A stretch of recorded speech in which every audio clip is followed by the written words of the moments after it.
Hello बच्चों, कैसे हो आप सभी लोग। आई होप आप सब लोग बहुत अच्छे होंगे और अपनी हेल्थ का भी अच्छे से ध्यान रख रहे होंगे। मैं हूं डॉक्टर सुरेश कुमार यादव और आज हम लोग डिस्कस करने वाले हैं अबाउट पेट्रोलियम।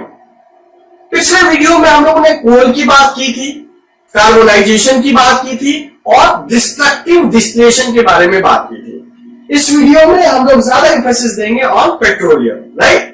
तो सबसे पहला सवाल कि व्हाट इज पेट्रोलियम, आखिर पेट्रोलियम है क्या, है ना। तो सबसे पहला तो सवाल ये आ जाता है कि व्हाट इज पेट्रोलियम।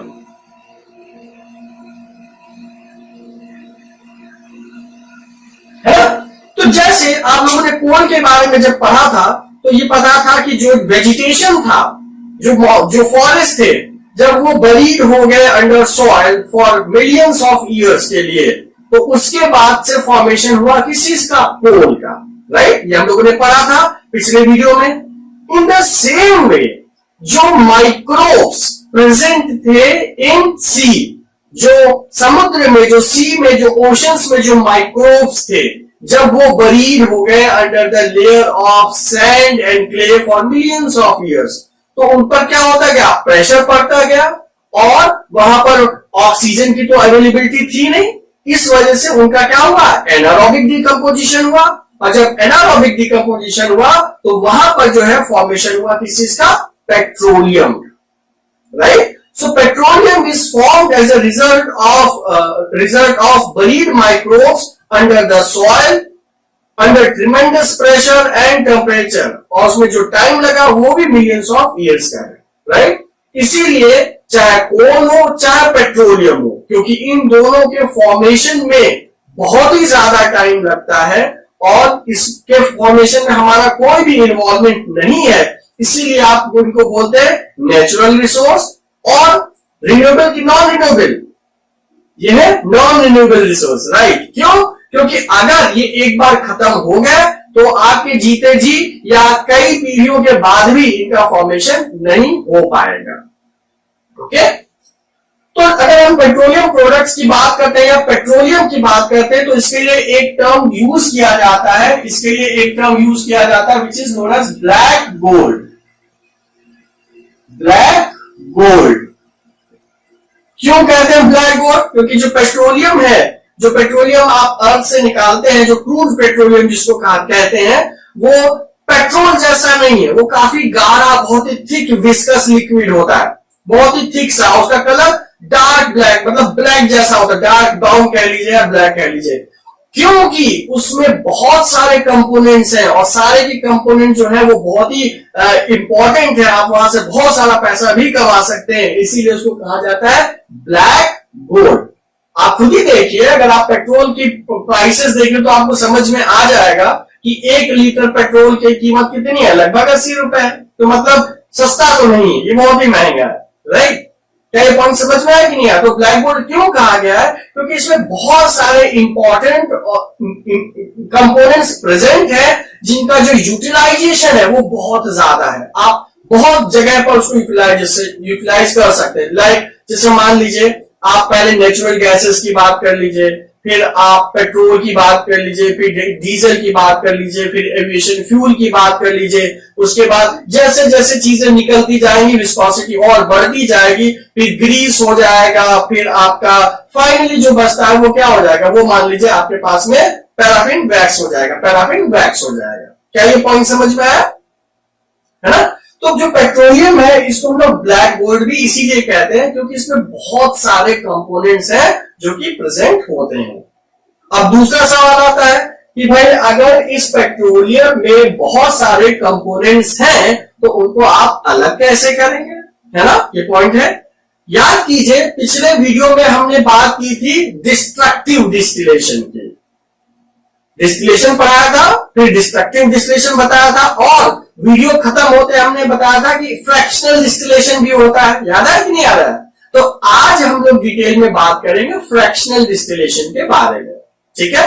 क्योंकि यही वो प्रोसेस है जिसकी हेल्प से आप जो क्रूड पेट्रोलियम है उसके सारे कंपोनेंट्स को अलग करते हैं। उसी क्रूड पेट्रोलियम से आपको पेट्रोल भी मिलता है, डीजल भी मिलता है, केरोसिन भी मिलता है, लुब्रिकेंट्स भी मिलते हैं, एविएशन फ्यूल भी मिलता है, और फाइनली आपके पास में पैराफिन वैक्स भी मिलता है उसी क्रूड पेट्रोलियम से। ठीक है, तो पहले जरा हम लोग समझते हैं जो कि इंपॉर्टेंट चीज है आज के लिए, उसको समझना जरूरी है। तो जो हम टॉपिक मेन पढ़ने जा रहे हैं दैट इज फ्रैक्शनल डिस्टिलेशन।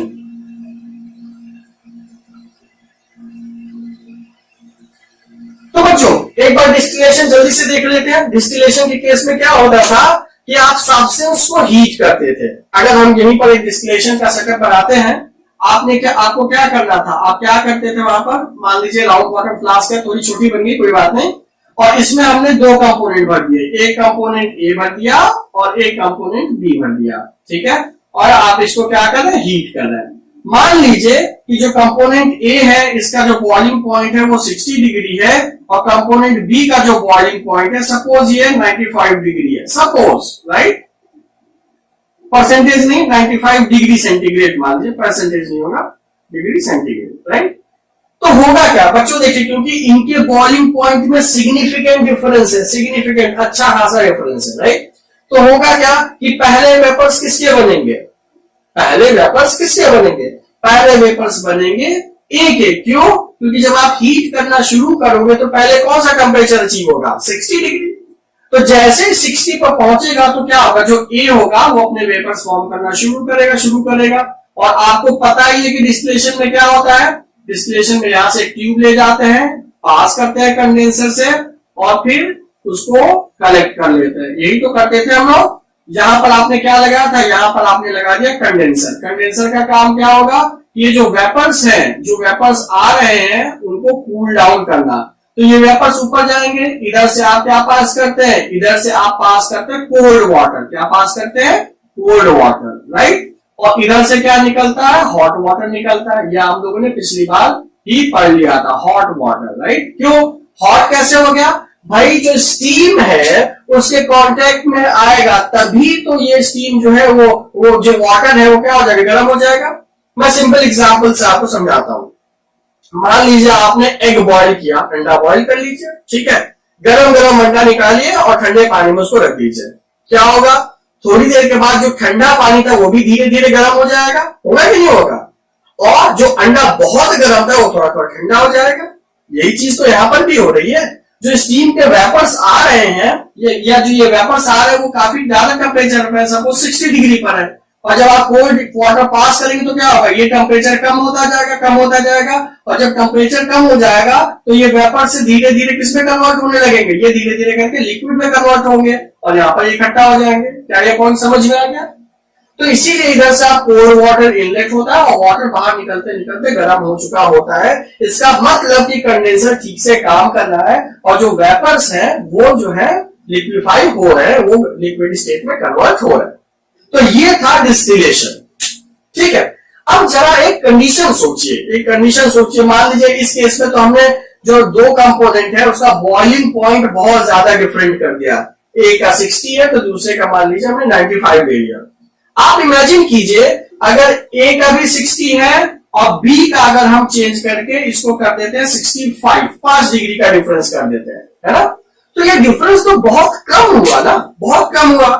तो भाई कुछ तो ए के वेपर्स जा रहे होंगे और कुछ गलती से बी के भी वेपर्स पहुंच जाएंगे। मान लीजिए गलती से कुछ बी के भी वेपर्स पहुंच रहे हैं, हम ब्लैक कलर से जो बना रहे हैं, मान लीजिए ये बी के वेपर्स, हम इस तरीके से आपको बना के दिखा रहे हैं, ये बी के वेपर्स जा रहे हैं। तो जो मिक्सचर होगा, मिक्सचर में क्या मिलेगा, मिक्सचर में आपको दोनों कंपोनेंट मिल जाएंगे, ए भी मिल जाएगा बी भी मिल जाएगा। तो ये दोनों अलग तो हो ही नहीं पाए। क्या ये पॉइंट समझ में आया। डिस्टिलेशन में हम लोग बेसिकली क्या करते हैं, चीजों को सेपरेट आउट करते हैं, अलग अलग करने की कोशिश करते हैं, लेकिन बॉइलिंग पॉइंट का डिफरेंस कम होने की वजह से क्या ए और बी इसमें अलग हो पाए, नहीं हो पाए। तो आखिर इनको अलग कैसे करते हैं, वही आता है इन द फ्रैक्शनल डिस्टिलेशन। बच्चों प्रोसेस बहुत ही आसान है, क्या हो रहा है इस प्रोसेस में जरा हम लोग समझते हैं। पूरा का पूरा मैकेनिज्म या ऑपरेटर सेम रहेगा, बस इसमें एक चीज ऐड करते हैं जिसको बोलते हैं फ्रैक्शनेटिंग कॉलम। क्या बोलते हैं, फ्रैक्शनेटिंग कॉलम, ठीक है। तो मैं थोड़ा सा एक्सप्लेन करता हूं फ्रैक्शनेटिंग कॉलम को, यहां पर आप देखने की कोशिश कीजिए। तो फ्रैक्शनेटिंग कॉलम होता क्या है, एक बीडेड स्ट्रक्चर होता है। बीडेड स्ट्रक्चर मतलब ऐसे उसमें सर्कुलर अरेंजमेंट्स रहते हैं। सर्कुलर क्या रहते हैं, अरेंजमेंट, सर्कुलर ऐसे अरेंजमेंट रहते हैं, ठीक है। जैसे माला होती है ना, माला, मोतियों की माला, वैसे ही आप समझ सकते हैं, बस ये थोड़ा दूर दूर होंगे, सिंपल, देखने में ऐसा ही लगेगा, ठीक। अब होता क्या है, अब जरा इसी के नीचे भी आप सपोज कर लीजिए कि ये दोनों वेपर्स आ रहे हैं भाई, फिर से हम लिख देते हैं यहां पर वेपर ए जिसका कि बॉइलिंग पॉइंट कितना है 60, वेपर बी जिसका कि बॉइलिंग पॉइंट कितना 65। ये दोनों वेपर्स इसमें एंटर कर गए। ए का तो चलो टेम्परेचर अचीव हो गया था इसलिए एंटर किया, बी का वो गलती से पहुंच गया। तो होता क्या है बच्चों, देखिए अभी तो ये दोनों वेपर्स है, यहां पर इस पोजीशन पर ए प्लस बी दोनों वेपर्स हैं, राइट। जैसे ही ऊपर जाएगा, जैसे ही नैरो स्पेस से ये वाइड स्पेस में जाता है, तो गैस का होता है एक्सपेंशन। जैसे ही गैस एक्सपैंड होती है, गैस ठंडी हो जाती है।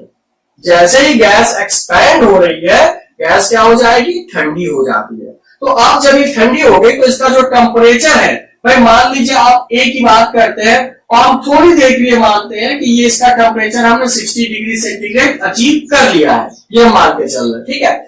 जैसे ये ए एक्सपैंड होने के बाद उसने 60 मेंटेन रखा, बी एक्सपैंड होगा, लेकिन अब वो क्या होगा, मान लीजिए 60 पर आ गया, तो 60 पर इसका जो बॉइलिंग पॉइंट कितना था, इसका बॉइलिंग पॉइंट था 65। यहां पर बी का टेम्परेचर कितना मिल रहा है 60, मतलब ये वापस से लिक्विड में कन्वर्ट हो जाएगा, है ना। वेपर में तो रहा ही नहीं, अभी लिक्विड में कन्वर्ट हो जाएगा, और जब लिक्विड में कन्वर्ट हो जाएगा तो जो बी है ये वापस से नीचे चला आएगा। कहने का मतलब ये हुआ कि ए तो चलो ठीक है 60 डिग्री पर वो वेपर में है, बी जो गलती से जा रहा था, जैसे आपने समझा, बी जब गलती से जा रहा था तो एक्सपेंशन की वजह से बी का टेम्परेचर कम हो जाता है, वो फिर से लिक्विफाई हो जाता है और ये नीचे ड्रॉप डाउन हो जाता है, ठीक है। तो ये जो प्रोसेस है ये बार बार होता रहता है। तो मान लीजिए ये प्रोसेस यहां नहीं हुआ, ये भी पॉसिबिलिटी है कि भाई इसका 60 ना हो गया, इसका 64 टेम्परेचर अचीव हो गया, मान लीजिए, तो कोई बात नहीं, यही गलती यहां पर भी सुधारी जा सकती है। यहां पर भी नहीं हुआ तो ये गलती यहां पर सुधारी जा सकती है। तो पॉसिबिलिटी होती है कि जो फ्रैक्शनेटिंग कॉलम जितना लंबा होगा उतना ज्यादा प्योर आपको प्रोडक्ट्स मिलेंगे, मतलब उसमें केस में चांसेस बहुत ही कम होते हैं कि ए में बी की इंटरमिक्सिंग हो जाए। जितना ज्यादा लंबा आप फ्रैक्शनेटिंग कॉलम करते चले जाएंगे, जो प्यूरिटी है, चाहे ए की बात करें चाहे बी की बात करें, उस केस में ज्यादा मेंटेन होती है। लेकिन प्रॉब्लम कहां पर आएगी, प्रॉब्लम ये आएगी फ्रैक्शनेटिंग कॉलम जितना लंबा करेंगे तो आपको बहुत देर तक हीट करना पड़ेगा, मतलब बहुत सारा एनर्जी का कंजप्शन होगा। क्या ये पॉइंट समझ में आ रहा है। तो हम लोगों को यह चीज ऑप्टिमाइज करनी पड़ती है कि भाई कितना लंबा कॉलम रखना है, कितनी हीट प्रोवाइड करनी है, सच दैट चीजें ठीक ठीक अलग हो जाएं। तो मतलब अगर हम बेसिक डेफिनेशन की बात करते हैं तो देखिए डिस्टिलेशन में क्या होता था, distillation is a separation technique in which two और more components can be separated which have difference of boiling point difference of more than 25 degree centigrade. 20 या 25 से ज्यादा अगर बॉइलिंग पॉइंट का डिफरेंस है तब उन चीजों को आप अलग कैसे कर सकते हो, with the help of normal distillation.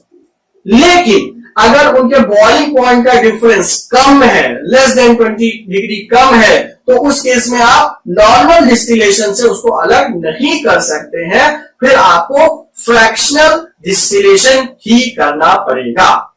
क्या ये पॉइंट समझ में आया। फिर उस केस में आपको क्या करना पड़ेगा, फ्रैक्शनल डिस्टिलेशन ही करना पड़ेगा, ठीक है।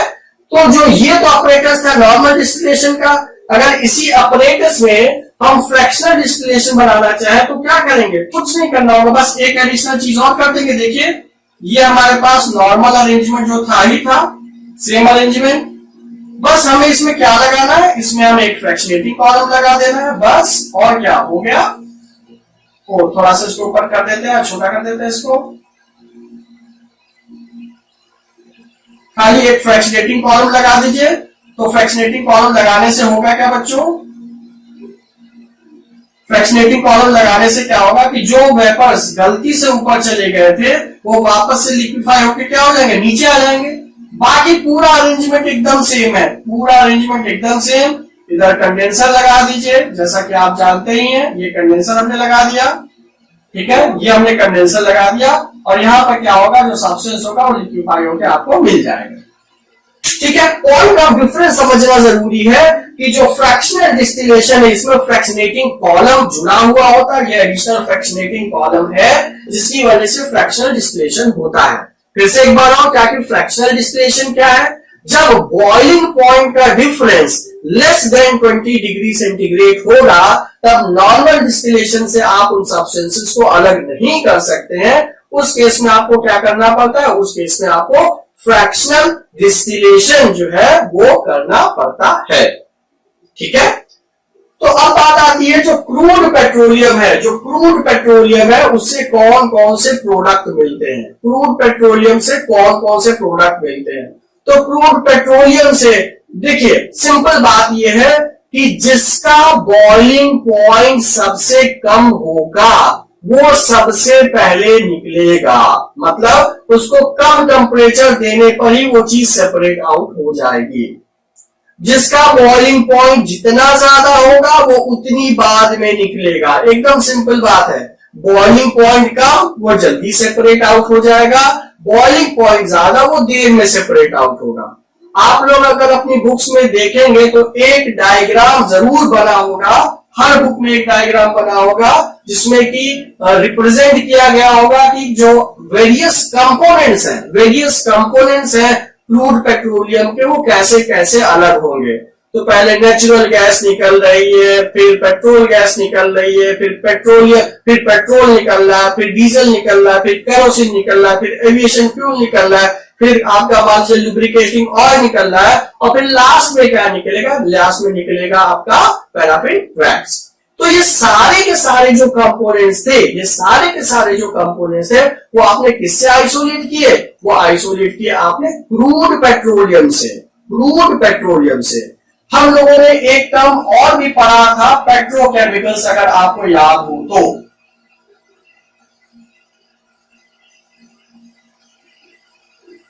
पेट्रोकेमिकल्स है ना, याद है, नायलॉन के केस में पढ़ा था, these are made up of petrochemicals, right. तो जो पेट्रोकेमिकल्स है मतलब पेट्रोलियम से जो आप सब्सटेंसेस आइसोलेट करते हैं उन्हीं को तो कहा गया है पेट्रोकेमिकल्स। इन्हीं सब्सटेंसेस को पेट्रोकेमिकल्स कहा गया है, और इन पेट्रोकेमिकल्स को यूटिलाइज करके आप बहुत सारे सिंथेटिक सब्सटेंसेस बनाते हैं। एक एग्जांपल जो मैंने अभी आपको दिया, नायलॉन, फिर आप जोड़ते चले जाइए, पूरा चैप्टर पढ़ चुके हैं, पूरा चैप्टर आप जोड़ सकते हैं, क्योंकि वो सब क्या पढ़ा था हम लोगों ने, सिंथेटिक पे हम लोगों ने प्लास्टिक्स पढ़े थे, ठीक है, इतने डिफरेंट टाइप्स के फाइबर्स हम लोगों ने पढ़े हैं, तो वो सारी चीजें आप यहाँ पर इंप्लीमेंट कर सकते हैं। ठीक है, अच्छा अब बात करते हैं जरा इंपॉर्टेंट क्वेश्चंस के बारे में। तो जो इंपॉर्टेंट क्वेश्चंस है जो इस टॉपिक से पूछे जाते हैं, तो सबसे पहला जो सवाल होता है, व्हाट इज पेट्रोलियम, आखिर पेट्रोलियम क्या है, whether it is renewable source और नॉन रिन्यूएबल सोर्स। तो आप बता सकते हो कि पेट्रोलियम जो है it is formed because of microbes present in what, ocean, when they got buried under sand and clay and over a period of time, जो कि millions of years तक रेंज करता है, under anaerobic condition they gave rise to petroleum product and natural gases। ठीक है, दूसरा जो बात आती है, जो बहुत बार ये सवाल पूछा जाता है यहाँ पर, difference between distillation and fractional distillation.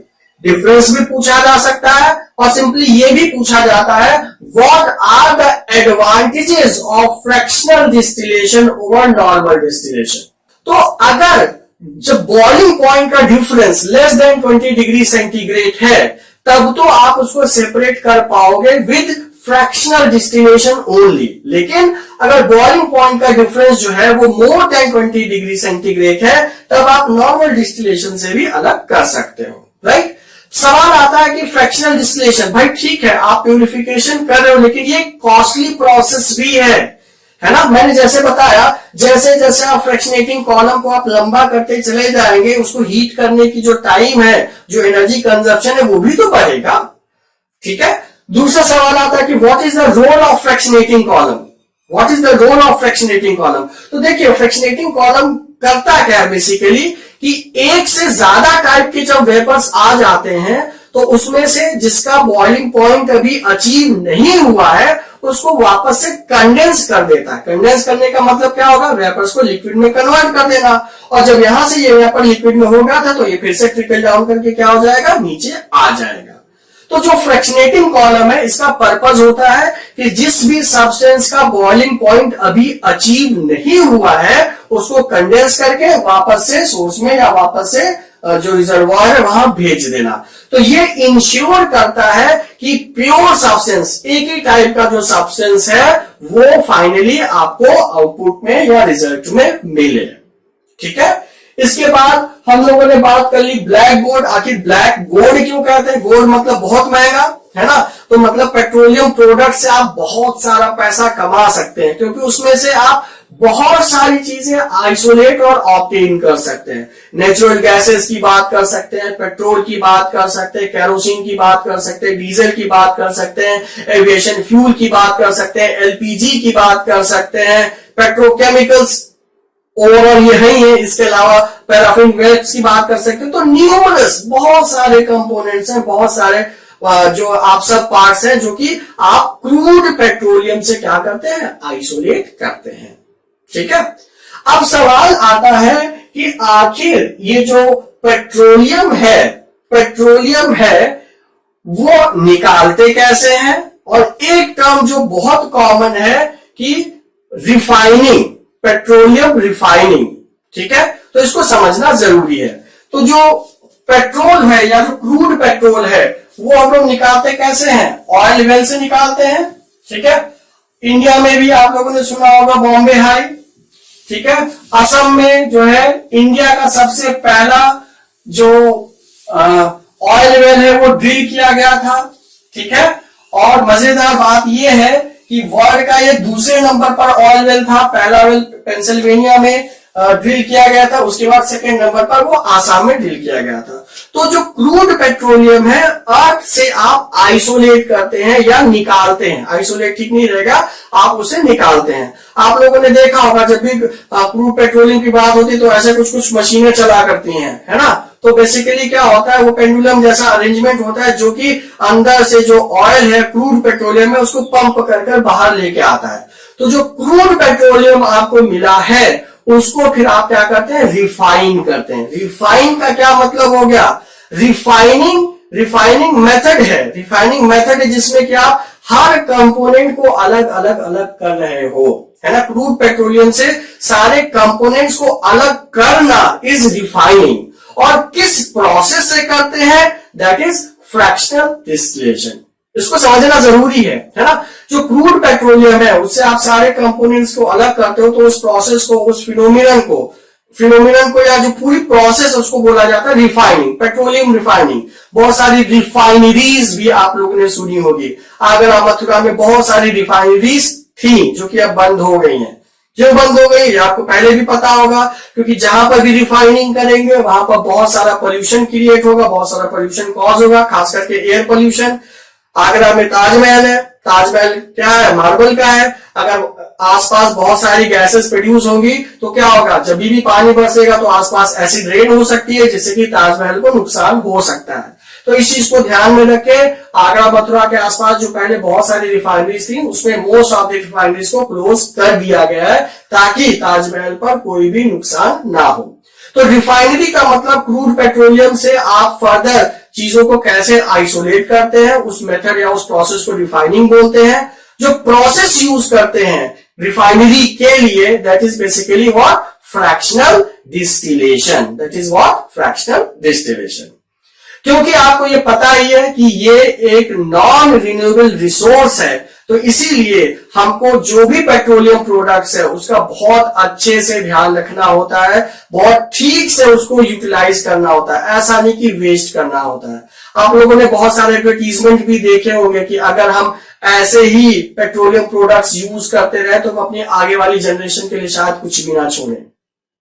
ठीक है, यहीं पर आप लोगों को एक बात कर दी है नेचुरल गैस की। देखिए पेट्रोलियम प्रोडक्ट है, जैसे कि मान लीजिए आप पेट्रोल और डीजल की बात करते हैं, तो पेट्रोल और डीजल जब आप बर्न करते हैं, इन फॉसिल फ्यूल को जब आप बर्न करते हैं, तो एटमॉस्फेयर भी क्या होता है, पल्यूट होता है, एटमॉस्फेयर भी पल्यूट होता है। तो इसके लिए अल्टरनेटिव मेथड्स में आए नेचुरल गैसेस, नेचुरल गैसेस। तो जो नेचुरल गैसेस है, नेचुरल गैस आप लोगों ने सुना होगा सीएनजी, कंप्रेस्ड नेचुरल गैस।